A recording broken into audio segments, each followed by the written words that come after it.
Marina. Essa preocupação é central, Fabiola.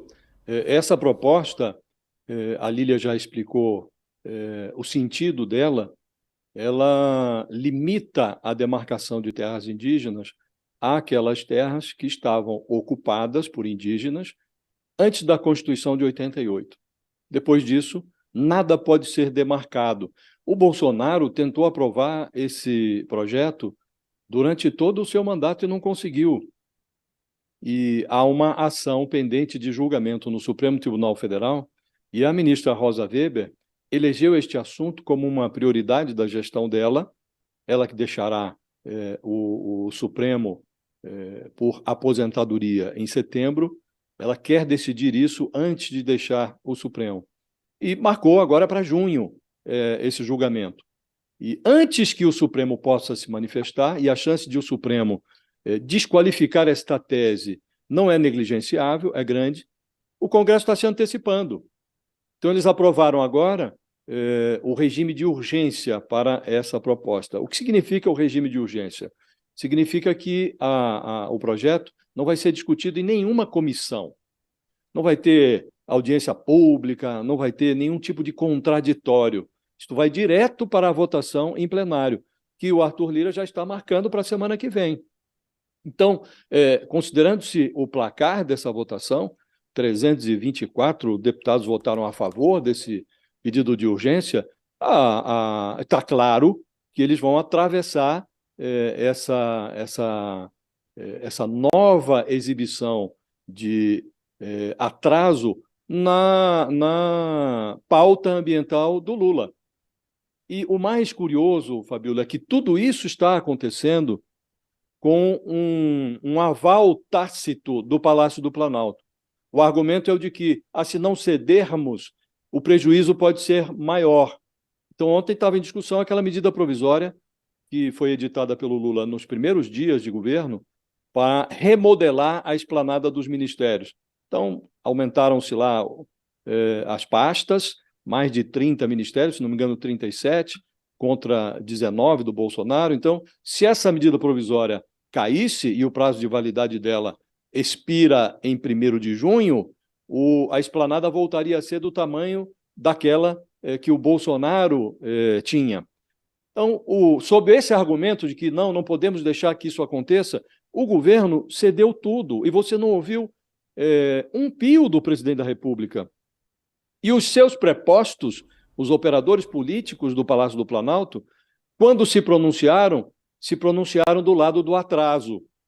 Se pronunciaram em plenário para liberar a bancada para votar nesta atrocidade. O Palácio do Planalto se pronunciou por meio do articulador político do Lula, o ministro Alexandre Padilha, para dizer na véspera que seria um avanço se a medida provisória tal qual foi deformada, assim como ela foi deformada lá no Congresso, seria muito bem-vinda se fosse aprovada na forma em que o deputado Isnaldo Bulhões a deixou, com todo o esvaziamento do Ministério da Marina Silva, com a transformação do Ministério dos Povos Indígenas num asterisco, e transferiram a demarcação de terras indígenas das mãos da Sônia Guajajara para do Flávio Dino. Aí as pessoas falaram, não, mas isso é uma mudança de 6 para meia dúzia, que o Flávio Dino não deixará de demarcar as terras indígenas. E veio, então, a complementação do golpe à noite, quando aprovou-se o regime de urgência para essa proposta que limita a demarcação de terras indígenas. Então, também as mãos do Flávio Dino estarão atadas se esse projeto for aprovado, e aparentemente será aprovado. Então, tudo isso acontece com o aval tácito, embora não declarado, é um aval tácito do Lula, sob o argumento de que é preciso ceder para não amargar derrotas ainda maiores.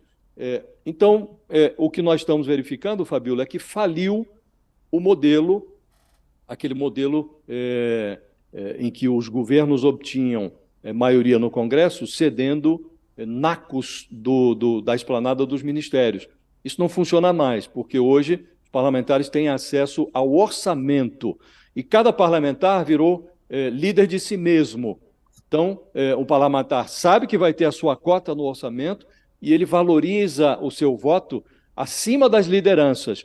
Então, hoje, na prática, o governo tem que negociar com 513 deputados e 81 senadores.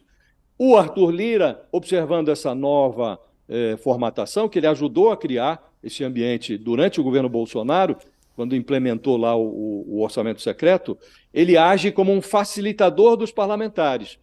Ele age para apressar a liberação de verbas, sempre tem algo importante para votar, como foi o caso da nova regra fiscal, e as pessoas, então, elas concedem esse poder, terceirizam o poder, cada deputado terceiriza o seu poder ao Lira, e o Lira exerce este poder para chantagear o governo. Ele agora está dando uma prova ao Palácio do Planalto de que o poder é ele. O poder hoje se chama Arthur Lira. Se não se cuidar, ele vai ter problemas para administrar essa base congressual. Fabíola, nós temos hoje uma oposição como jamais vimos no país. É uma oposição atrasada, não é conservadora. O conservadorismo seria admissível numa democracia, mas é uma oposição arcaica, e ela está dando as cartas.